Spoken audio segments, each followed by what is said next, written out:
విశాఖలో సముద్రం అల్లకల్లోలంగా మారింది. బంగాళాఖాతంలో ఏర్పడిన అల్పపీడనం ప్రభావంతో సముద్రంలో అలల ఉధృతి భారీగా పెరిగింది. ముఖ్యంగా విశాఖ ఆర్కే బీచ్ వద్ద రాకాసి అలలు ఎగసిపడుతూ తీరాన్ని బలంగా తాకుతున్నాయి. దీంతో ఆర్కే బీచ్ పరిధిలో సముద్ర కోత తీవ్రంగా కనిపిస్తోంది.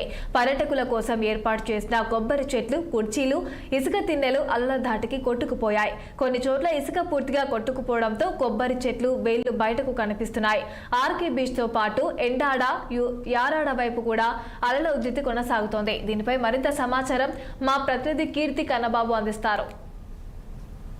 సాగర తీరంలో ఏం జరుగుతుంది? ఒక్కసారిగా రాకాసి అలలు ఎందుకు ఎగుసుపడుతున్నాయి?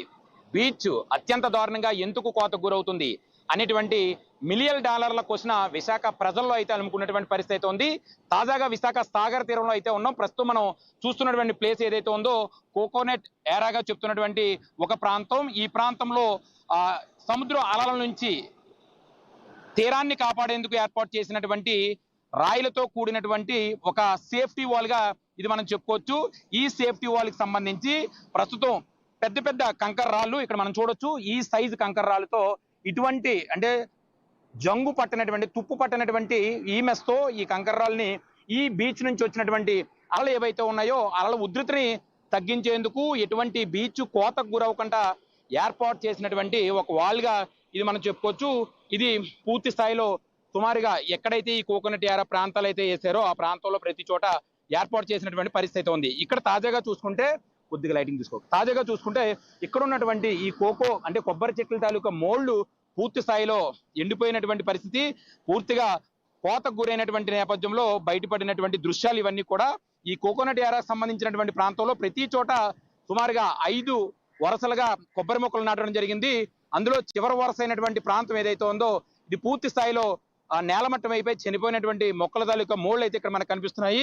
ఇకపోతే 4వ లైన్ ఏదైతే ఉందో ఈ 4వ లైన్ లో పూర్తి స్థాయిలో ఇక్కడ కొబ్బరి చెట్ల తాలూకా వేర్లు అయితే మనం చూడొచ్చు. అంటే సుమారుగా ఒక కొబ్బరి మొక్కని కప్పెట్టడానికి చిన్న సైజు మొక్క అయితేనే 1 నుంచి 2 అడుగులు లోతు తీస్తారు. అలాంటిది ఎంత సైజు భారీ వృక్షాలను తీసుకొచ్చి ఇక్కడ కప్పెట్టేటప్పుడు సుమారుగా ఒక 5 నుంచి 6 అడుగుల పైచిలకు ఈ యొక్క గొయ్యి తీసి ఇట్లా పాతి పెడతారు. అంటే ఎంత స్థాయిలో ఇక్కడ బీచ్ కోత గురైంది అనేటువంటి విషయాన్ని అయితే మనం చాలా స్పష్టంగా ఇక్కడ గమనించవచ్చు. పూర్తి స్థాయిలో ఈ మొదటి అంటే బీచ్ నుంచి ఉన్నటువంటి వే ఏదైతే ఉందో ఆ వేలో మొదటి లైన్ అంతా కూడా పూర్తి స్థాయిలో ఈ యొక్క అలల తాలూకా ఉధృతికి పూర్తి స్థాయిలో కొట్టుకుపోయినటువంటి పరిస్థితి కనబడుతుంది. అసలు విశాఖ సాగర తీరానికి ఏం జరుగుతుంది అనేటువంటి విషయంపై టూరిస్టులు అయితే కొంత భయప్రాంతులకు గురవుతున్నటువంటి పరిస్థితి కూడా కనబడుతుంది. ఇక్కడ మనం చూస్తే సాగర తీరంలో ఈ ఇప్పుడు చూపిస్తున్నటువంటి ప్రాంతం అంతా కూడా వాకింగ్ సంబంధించినటువంటి ప్రాంతం. సరదాగా బీచ్కి వచ్చినటువంటి టూరిస్టులు అంతా కూడా నడుచుకుంటూ వెళ్ళినటువంటి ప్రాంతం. అలాంటిది ఈ ప్రాంతం అంతా కూడా ఒక్కసారిగా ఈ బీచ్ గురవడంతో ఇక్కడ అంతా కూడా కోతకు గురైనటువంటి పరిస్థితి కనబడుతుంది. అదేవిధంగా చూసుకుంటే బీచ్ లో ఈ ప్రాంతంలో ఈ కోకోనట్ ఏరాకు సంబంధించినటువంటి ప్రాంతాలు ఏవైతే ఉన్నాయో ఆ ప్రాంతంలో కూర్చోవడానికి పెద్ద ఎత్తున ఇక్కడ బెంచెస్ కూడా ఏర్పాటు చేశారు.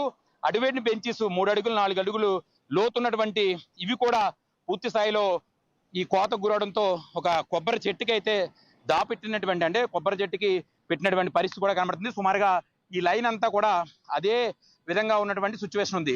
అయితే ఇక్కడ ఉన్నటువంటి సిచ్యువేషన్ లో సాధారణంగా చూసుకుంటే ఇక్కడ సుదీర్ఘ ప్రాంతాల నుంచి వచ్చినటువంటి ఎవరైతే టూరిస్టులు ఎవరైతే ఉంటారో ఆ టూరిస్టులు అంతా ఈ ప్రాంతానికి చేరుకొని కొద్దిగా సేద తీరుతూ ఉంటారు. ఎందుకంటే కొబ్బరి చెట్లలో నీడన అది కూడా బీచ్ ఒడ్డున కూర్చుంటే కనుక చాలా మంచి ప్రశాంతమైనటువంటి వాతావరణం కలుగుతుంది అనేటువంటి నేపథ్యంలో ఈ ప్రాంతాలకు వస్తూ ఉంటారు. కానీ అలాంటి ప్రాంతాలు ఏవైతే ఉన్నాయో సుమారుగా విశాఖ పోర్టు దగ్గర నుంచి భీమిలిపట్నం వరకు ఉన్నటువంటి చాలా ప్రాంతాలు ఇలాగే కోతకు గురవుతున్నటువంటి పరిస్థితి అయితే ఉంది.